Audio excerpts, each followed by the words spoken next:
Hello दोस्तों।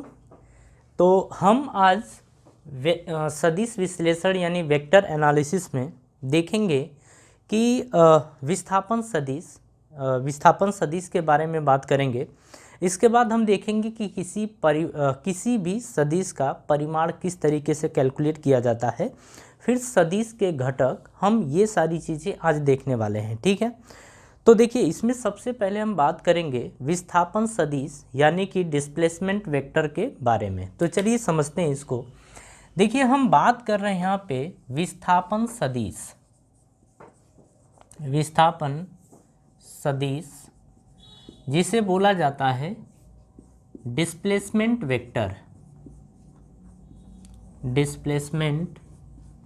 Vector ये बोलते हैं अपन। अब इसमें देखिए जैसे इसे समझा कैसे जाता है, ज़रा इस चीज़ को देखिए। हम यहाँ पे जैसे ये एक्स एक्सिस और ये आपका वाई एक्सिस और ये नॉर्मली अभी चलिए दो ही एक्सिस के अकॉर्डिंग बात करते हैं। ये आपका ओरिजिन यानी कि मूल बिंदु जिसके कोऑर्डिनेट 0,0,0 ये दे रखे हैं। ठीक है, और ये एक समतल है। आपने पिछली क्लास में ये चीज़ देख रखी है कि अगर हम x और y की बात करते हैं तो ये हमें एक समतल यानी कि प्लेन मिलता है, और इसमें हम क्या बोलते हैं कि कोई एक पार्टिकल यानी कोई कण था जिसे एक स्थान से दूसरे स्थान तक यानी कि हम यहाँ से A से B तक लेके गए हैं। ठीक है, तो अब हमें ये देखना है कि A से B तक जब हम जाते हैं तो इसमें उस पार्टिकल का विस्थापन कितना हुआ है, उसी को हमें सदिश रूप में बदलना होगा। ठीक है, अब यहाँ समझिए, अगर हम इसको मान लें कि ये A1 है, फिर B1 है, फिर C1 है। अगर इसके कोऑर्डिनेट बात करें A2, B2 और ये C2 दे रखा है। ठीक है, अब यहाँ पे एक चीज़ आपको और देखना होगा कि हम ये बात किए थे आपसे कि जो भी चीज़ें अपन देखते हैं ये हम मूल बिंदु के रिस्पेक्ट में देखते हैं, मूल बिंदु के सापेक्ष देखते हैं। ठीक है, तो अगर हम बात करें तो यहाँ से हम A को मिलाएंगे, फिर यहाँ से हम B को मिलाएंगे, और यहाँ पे अगर बात करें तो इसे R1 वेक्टर मान लीजिए, इसे आप R2 वेक्टर मान लीजिए, और ये हमारा A से B जो है वो R वेक्टर है, ऐसा मान लीजिए। ठीक है, चलिए अब अगर यहाँ पे बात करें तो देखिए हमें कैलकुलेट क्या करना है, AB वेक्टर कैलकुलेट करना है। क्या कैलकुलेट करना है? AB vector. पिछली क्लास में हम देखे थे कि इसको हम लिखते हैं OB vector minus OA vector, ये चीज़ लिखते हैं। ठीक है, अब यहाँ पे आप समझिए कि इससे भी किस तरीके से लिखा जाता है। तो हम OB और OA आपको अलग से लिखना सिखा रहे हैं किस तरीके से। तो देखिए अगर हम OB वेक्टर की बात करें तो OB वेक्टर यानी कि R2 वेक्टर, OB वेक्टर का मतलब R2 वेक्टर, इसे लिखा कैसे जाता है। तो देखिए हम ये चीज़ सीखे थे कि ये लिखते अगर इसको हैं तो A2 माइनस 0, तो हम यहाँ पे लिखेंगे A2 माइनस 0 आई कैप, फिर प्लस इसके बाद हम लिखेंगे B2 माइनस 0, तो B2 माइनस 0 जे कैप, ये लिखेंगे। फिर देखिए स्पेस आगे नहीं है तो अपन नहीं लिखेंगे। यहाँ से C2 माइनस 0, तो C2 माइनस 0 यहाँ पे लिखेंगे के कैप।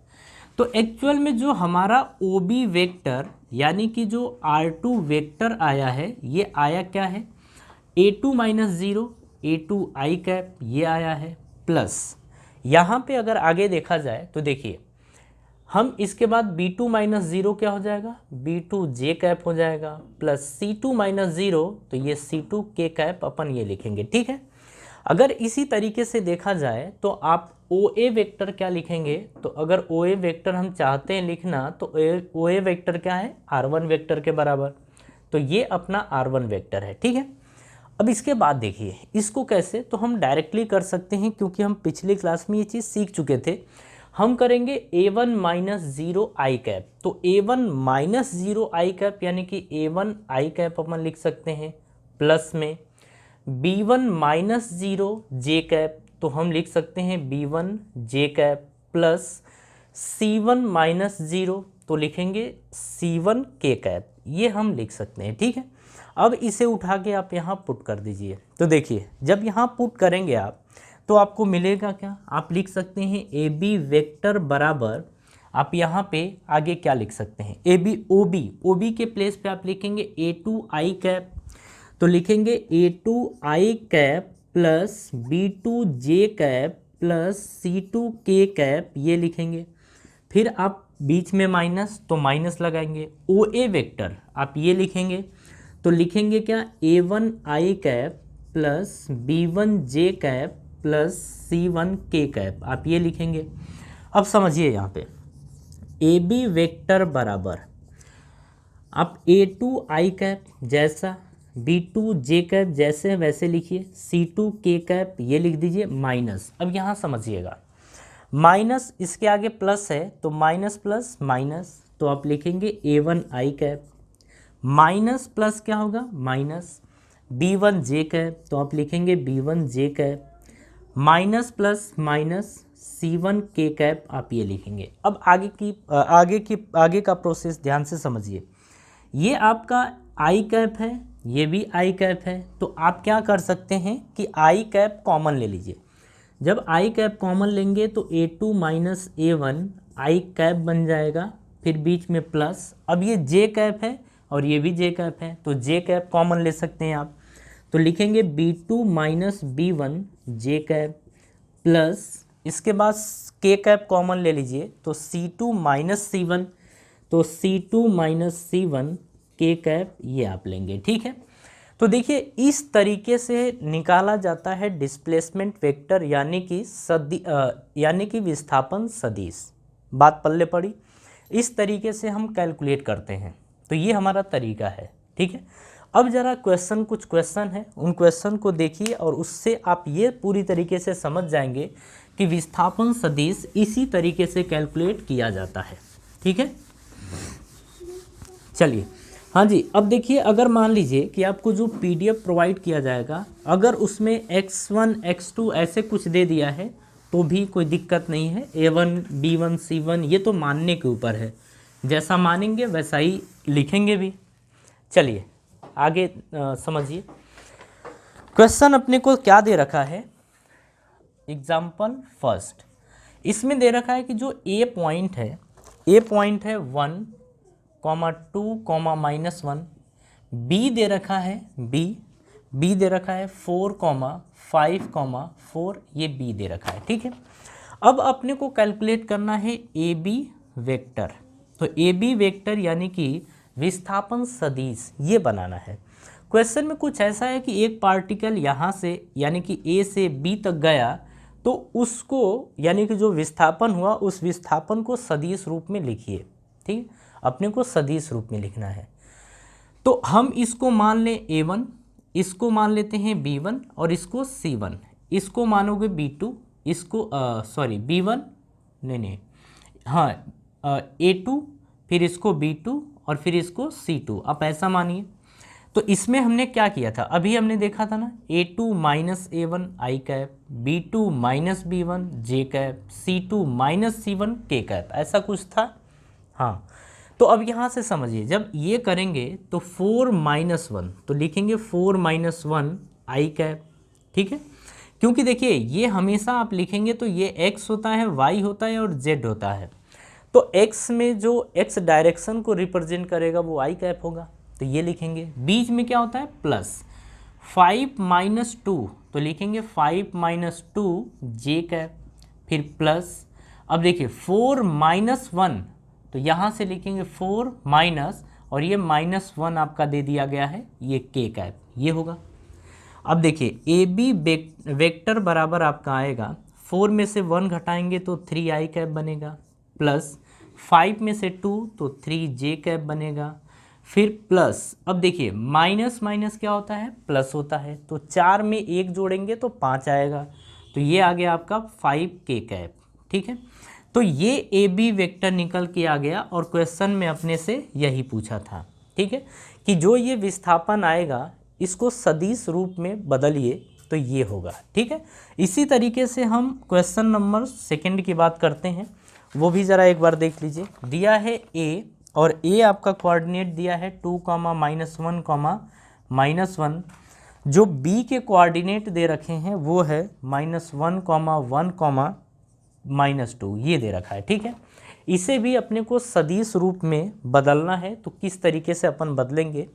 देखिए हम लिखेंगे ए बी वेक्टर बराबर, अब देखिए -1 में से 2 घटाएंगे तो -1 -2 आई कैप, फिर प्लस देखिए 1 में से 1 घटाएंगे तो 1 -1 है, फिर लिखेंगे जे कैप, फिर प्लस देखिए -2 में से -1 तो -2 -1 ऐसा।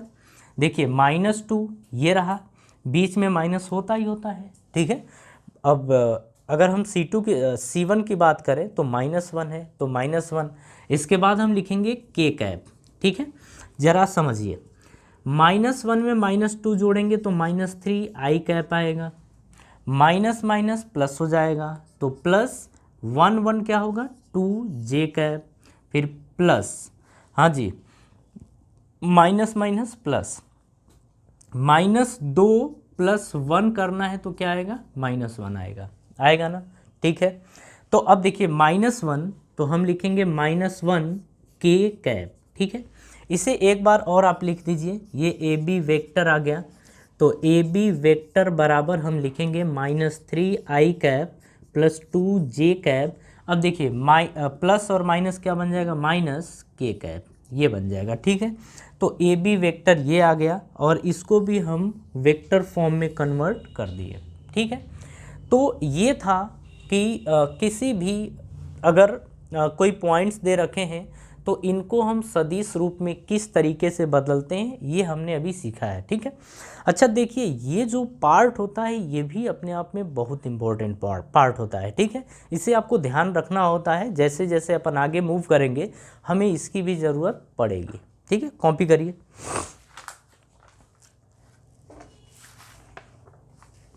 चलिए जी, इसके बाद हम बात करेंगे कि किसी सदिश का परिमाण किस तरीके से निकाला जाता है। तो ये जो है ना सदिश, इसको अपन ऐसे ही रहने देंगे, ठीक है। अब इसका हम परिमाण निकालेंगे, हम ये देखेंगे कि किसी भी सदिश का परिमाण यानी कि मैग्नीट्यूड किस तरीके से कैलकुलेट किया जाता है, अब ये अपन सीखेंगे। चलिए इसको जैसे वैसे रहने देते हैं। अब हम देखेंगे कि परिमाण को क्या बोला जाता है। अच्छा चलिए ठीक है, परिमाण ज्ञात करना, ठीक है। यानी कि हम देखेंगे कि हाउ टू डिटरमाइन मैग्नीट्यूड। देखिए हम ये इसमें देखेंगे कि अगर कोई सदिश दे रखा है तो उसका मैग्नीट्यूड या परिमाण किस तरीके से ज्ञात किया जाता है, ये अपने को देखना है, ठीक है। चलिए अब यहाँ पे समझिएगा, जैसे अपने को ए वेक्टर दे रखा है या ए बी वेक्टर दे रखा है, ठीक है। अब ए बी वेक्टर क्या अपने को दे रखा है, अपने को ये दे रखा है कि ए एक्स आई कैप प्लस बी वाई जे कैप प्लस सी जेड के कैप, अपने को ये एक वेक्टर दे रखा है, ठीक है। अब इसका मैग्नीट्यूड निकालना है, तो मैग्नीट्यूड का मतलब परिमाण, और परिमाण निकालने के लिए हम क्या करते हैं, ए बी वेक्टर का मॉड कर देते हैं, या इसे लिख सकते हैं ए बी। हमने ये चीज़ आपको बता रखी है, ठीक है। अब ये निकालते कैसे, ये जाता है रूट में। अब यहाँ पे समझिएगा कि आई कैप का जो कोफिशिएंट है, आई कैप का जो कोफिशिएंट यानी घटक है वो क्या है ए एक्स, तो ए एक्स का स्क्वायर कर देंगे। कहने का मतलब इसमें ये है कि जो इसके आगे वाला नंबर है इस नंबर का स्क्वायर कर दीजिए, बीच में आप प्लस करिए। जे कैप का जो कोफिशिएंट बी वाई है आप इसको बी वाई का स्क्वायर कर दीजिए, प्लस जो के कैप दिया है उसका कोफिशिएंट सी जेड का आप स्क्वायर कर दीजिए, ठीक है। ये निकल के आ गया आपका मैग्नीट्यूड यानी परिमाण।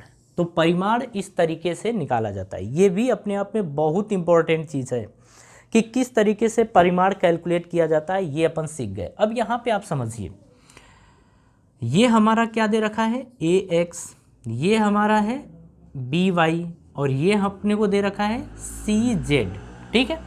तो अब अपने को ए बी वेक्टर का मॉड कैलकुलेट करना है, यानी कि इसका परिमाण कैलकुलेट करना है। तो अपन ए बी वेक्टर का मॉड बराबर लिखेंगे रूट में, अब यहाँ समझिए ए एक्स यानी कि 3, तो 3 का स्क्वायर, तो हम लिखेंगे 3 का स्क्वायर प्लस, अब देखिए इसका कोफिशिएंट यानी बी वाई, तो बी वाई की जगह 3 है तो इसका भी स्क्वायर, फिर प्लस, अब सी जेड के प्लेस पे 5 है तो 5 का स्क्वायर, तो ये कर देंगे अपन।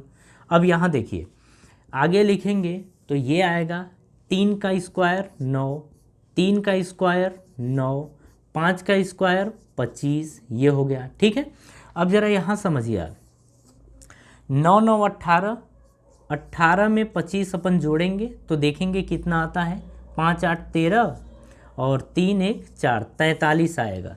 तो यहाँ पे आप ये देख रहे हैं कि अगर इसका हम परिमाण निकालते हैं, यानी कि हम ए बी वेक्टर का मॉड निकालते हैं, तो इसकी वैल्यू आएगी रूट में 43 और अपना आंसर यही होगा। तो ये ध्यान रखना, जो आगे हम पढ़ने वाले हैं उसमें भी इसकी बहुत ज़्यादा ज़रूरत पड़ेगी। ठीक है, मतलब आप ये समझिए यही अपन यूज़ करने वाले हैं। ज़रा एक क्वेश्चन और है, इसको भी देख लीजिए कि इसका परिमाण किस तरीके से निकाला जाएगा। हाँ जी, ज़रा यहाँ देखिए, हम लिखेंगे ए बी वेक्टर का मॉड, अच्छा इसको हम ए बी भी लिख सकते हैं, कोई दिक्कत नहीं है, बराबर रूट में, अब यहाँ पे आप समझिए -3 है तो -3 का स्क्वायर, तो -3 का स्क्वायर, क्योंकि यहाँ से अगर देखा जाए तो ए एक्स के प्लेस पे -3 है और यहाँ पे देखेंगे बी वाई के प्लेस पे 2 है, और इसका बात करें तो -1 है, मतलब सी जेड का यानी कि के का कोफिशिएंट एक्चुअल में -1 है। ठीक है, अब यहाँ रखिए प्लस में बी वाई यानी कि 2 का स्क्वायर, फिर प्लस सी जेड यानी -1, तो -1 का स्क्वायर ये है। ठीक है, बराबर रूट में 3 का -3 का स्क्वायर कितना होता है, 9 होता है, आपको ये पता है ना, -3 गुणे -3, तो देखिए माइनस का माइनस में गुणा करेंगे तो प्लस आएगा, और 3 3 9 यानी कि +9 हो जाता है। तो -3 का स्क्वायर 9 प्लस 2 का स्क्वायर 4, फिर प्लस -1 का स्क्वायर 1 होगा। ठीक है, बराबर रूट में 9 4 13 1 14, तो ये आएगा, यानी कि ए बी वेक्टर का जो मॉड आ गया है वो √14 आ गया है। बात समझ में आ रही? इस तरीके से अपन ये कैलकुलेट करते हैं। ठीक है, चलिए कुछ क्वेश्चन आपके सामने हम बोर्ड स्क्रीन पे दे रहे हैं, उसे आप लोग सॉल्व कर लेना। ठीक है, इतना टफ क्वेश्चन नहीं है, इजी क्वेश्चन है, आप आसानी से कर सकते हैं। ठीक है, और इसमें 2 क्वेश्चन और हैं इसके बाद जो हम आपको कराने, उसे आप देखिए।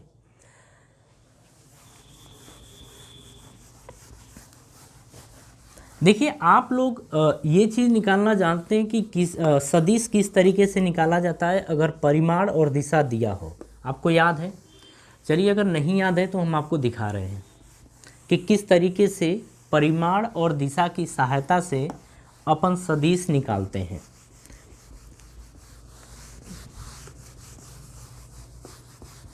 हाँ जी, जरा आप समझिए, हम आपको ये चीज़ दिखाए थे कि दिशा, अगर मान लीजिए कि अपने को दे रखा है ए वेक्टर, ठीक है, ये दे रखा है, अगर इसकी दिशा निकालनी है तो कैसे निकालते थे? हम लिखते थे ए कैप बराबर, इसके बाद लिखते थे ए वेक्टर अपॉन ए वेक्टर का मॉड, ऐसे लिखते थे। ठीक है, अब यहीं पे मान लीजिए वो सदिश ज्ञात करना हो, अपने को ये परिमाण दिया हो और दिशा दिया हो, और अपने को सदिश निकालना हो तो कैसे निकालते थे?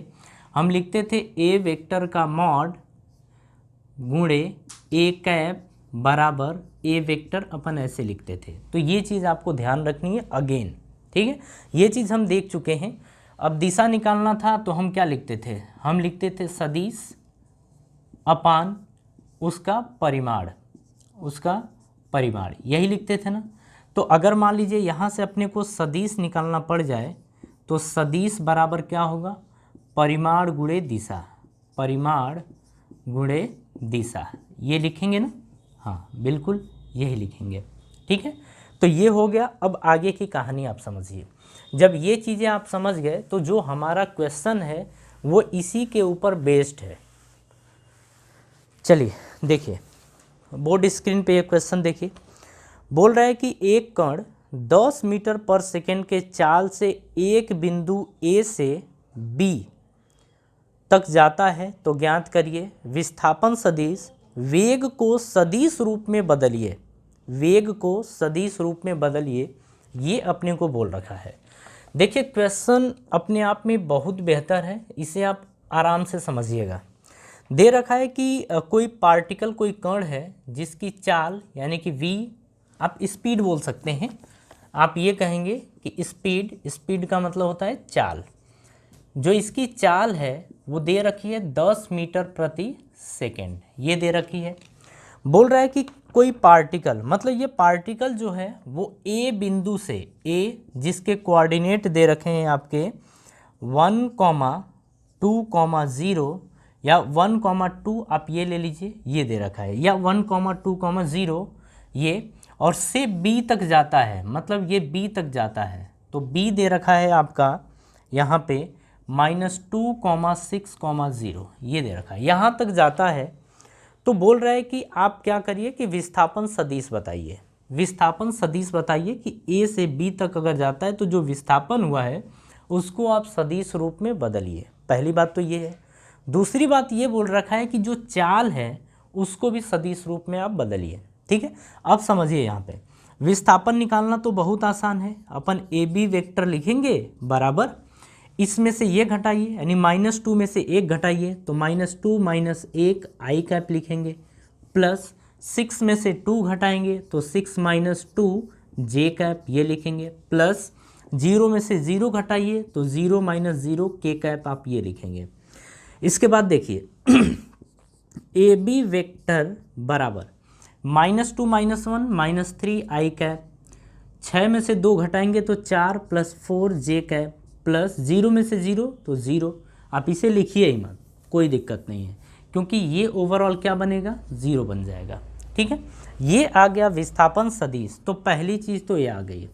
अगर मान लीजिए ये पूछ देता है कि ये बताइए कि जो पार्टिकल जो कण है वो विस्थापित कितना हुआ है उसका परिमाण बताइए, तो अगर अपने से परिमाण पूछ देता है तो फिर कैसे निकालते, जो ए बी है तो ए बी वेक्टर का मॉड कर देते, जब मॉड करते तो बराबर रूट में आई का कोफिशिएंट -3 तो -3 का स्क्वायर प्लस, अब देखिए जे का 4 है तो 4 का स्क्वायर ये लिखेंगे। ठीक है, अब यहाँ से देखिए आएगा कितना, रूट में -3 का स्क्वायर 9 प्लस 4 का स्क्वायर 16, तो 16 9 कितना हो जाएगा 25, और 25 का वर्गमूल कितना होता है 5, तो ये आ जाएगा विस्थापन 5 मीटर। यानी कि जो पार्टिकल जो कण है ए से बी तक पहुंचा है तो कितना विस्थापन उसका हुआ है 5 मीटर। ठीक है, चलिए अब जो नेक्स्ट क्वेश्चन पूछा है अब उस चीज़ को अपन समझते हैं। अब ये हमसे सेकेंड पूछा है कि वेग को सदिश रूप में बदलिए, तो ये आपका आ गया है। अब ये मिटाते हैं, इसकी ज़रूरत है। हाँ जी, चलिए अब यहाँ पे समझिए अब इसमें हमको देखना ये है कि इसको सदिश रूप में बदलना है, तो हम लिखेंगे यहाँ पे कि सदिश बराबर यहाँ पे लिखेंगे अपन सदिश बराबर परिमाण गुणे दिशा, परिमाण गुणे दिशा। तो अब देखिए अपने को ना दिशा कैलकुलेट करना है। परिमाण कितना दिया है, परिमाण तो पहले से इसने दे रखा है 10 मीटर प्रति सेकेंड, अब दिशा बतानी है। तो दिशा कैसे निकालेंगे, तो दिशा निकालने का तरीका आपको पता ही चल चुका है, इसको हटाते हैं। देखिए दिशा यानी कि ए बी कैप इसकी बात कर रहा है, दिशा तो यही बताता है, बराबर A B vector upon A B vector का मॉड, ये हो जाएगा, ये दिशा हो जाएगी। ठीक है, अब ए बी वेक्टर की अगर अपन बात कर रहे हैं तो ये दे रखा है -3 आई कैप प्लस 4 जे कैप, ये अपॉन में ए बी वेक्टर का मॉड यानी कि 5, ये दे रखा है 5, ये होगी आपकी दिशा, ये क्या हो जाएगी दिशा हो जाएगी। ठीक है, अब हम निकालते हैं सदिश, यानी कि अब उसको सदिश रूप में कन्वर्ट करते हैं, तो सदिश रूप में जब बदलेंगे तो हम लिखेंगे परिमाण गुणे दिशा। तो परिमाण कितना दे रखा है 10 गुणे दिशा कितनी है, तो ये है -3i प्लस 4j बटे में 5, ये दे रखा है। अब देखिए 5 दूनी कितना होगा 10, तो 2 -3i प्लस 4j बराबर 2 तिहाई कितना होगा -6i, फिर प्लस है तो प्लस 2 चौको 8j, ये आ गया। तो देखिए ये आ गया, हम वेग को सदिश रूप में बदल दिए हैं, ठीक है। तो जब इसको लिखेंगे तो आप लिख सकते हैं वेलोसिटी वेक्टर यानी वी वेक्टर। तो यहाँ से जो वी वेक्टर की वैल्यू आ गई है -6i प्लस 8j, ये आ गई है, और यही हमारा फाइनल आंसर है, ठीक है। तो ये हमारा फाइनल आंसर है। आप इतनी चीज़ों को तब तक कॉपी करिए, इसके आगे अपन फिर देखते हैं। अरे वाह, चलिए एक क्वेश्चन और है, ज़रा इसको देख लीजिए और इसके बाद हम अपनी सभा समाप्त करेंगे, ठीक है। और इसके आगे का पोर्शन हम इसके बाद देखेंगे।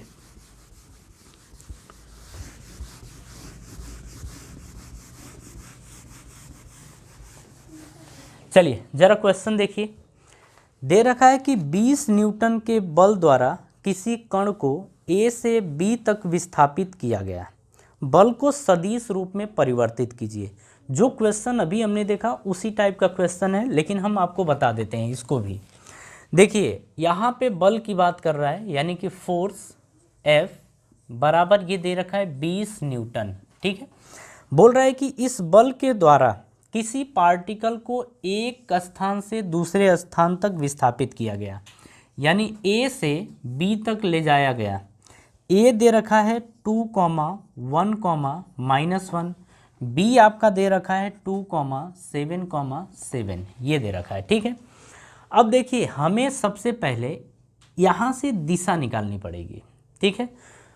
तो अब जब दिशा निकालनी पड़ेगी तो अब कैसे निकालेंगे उस चीज़ को देखिए। पहले इसको सदिश रूप में बदलेंगे, यानी AB वेक्टर बराबर, अब देखिए डायरेक्ट कर सकते हैं, 2 में से 2 घटाइए तो 0i आएगा, प्लस 7 में से 1 घटाइए तो 6j आएगा, प्लस 7 में से 1 घटाएंगे, जब घटाएंगे तो माइनस माइनस प्लस हो जाएगा, तो 7 1 8 8k आ जाएगा, ठीक है। तो यानी कि AB वेक्टर जो आया है वो आ गया 6j प्लस 8k, ये आपका आ गया है। अब यहाँ से हमें दिशा ज्ञात करनी है, इसकी हेल्प से हमें दिशा ज्ञात करनी है। दे रखा था कि 20 न्यूटन के बल द्वारा किसी कण को A से B तक विस्थापित किया गया, बल को सदिश रूप में बदलिए। देखिए लेके जाया गया A से B तक, लेकिन किस डायरेक्शन में ले जाया गया है, यानी कि किस डायरेक्शन किस दिशा में बल लगाया गया है, ये अपने को पता नहीं है। और अपने को पता कहाँ से चलेगा, यहाँ से। तो अब समझिए हम लिखेंगे AB बराबर AB vector upon AB vector का मॉड, ऐसा ही। अब AB वेक्टर का मॉड, यानी कि इसका जब मॉड निकालेंगे तो AB वेक्टर का मॉड बराबर आ जाएगा रूट में, अब 6 का स्क्वायर प्लस 8 का स्क्वायर, ये आ जाएगा, रूट में 6 का स्क्वायर 36 प्लस 8 का स्क्वायर 64, आ जाएगा 100, तो रूट में 100, और 100 का वर्गमूल कितना होता है 10 होता है, ठीक है। तो हम लिखेंगे AB बराबर AB vector 6j plus 8k, 6j plus 8k upon में ये आ गया आपका 10, ठीक है। ये मिल गया यहाँ से दिशा। अब हमें बदलना है बल को सदिश रूप में, बल को सदिश रूप में बदलना है। तो हम यहाँ से कहेंगे कि सदिश बराबर परिमाण गुणे दिशा। परिमाण कितना है 20 न्यूटन, दिशा क्या है 6j प्लस 8k अपॉन में 10। अब 10 दूनी क्या होगा 20, ऐसा कुछ होगा, बराबर 2 गुणे 6j प्लस 8k, ये तो ये आ जाएगा 2 छके 12 जे कैप प्लस 2 अठे 16 16 के कैप। तो ये आ गया सदिश रूप में, ठीक है। यानी कि बल को जो हम सदिश रूप में बदले हैं वो ये होगा। और इसे लिखा कैसे जाएगा, एफ वेक्टर अपन ये लिख लें, ठीक है। इस तरीके से हमारा विस्थापन सदिश और इसमें किस तरीके से परिमाण ज्ञात किया जाता है ये हमारा कंप्लीट हुआ। इसके बाद वाले लेक्चर में हम आपसे बात करेंगे इसके कंपोनेंट यानी घटक के बारे में, ठीक है। तो फिर मिलते हैं नेक्स्ट वीडियो में एक नए टॉपिक के साथ, ठीक है। चलिए, तो थैंक यू।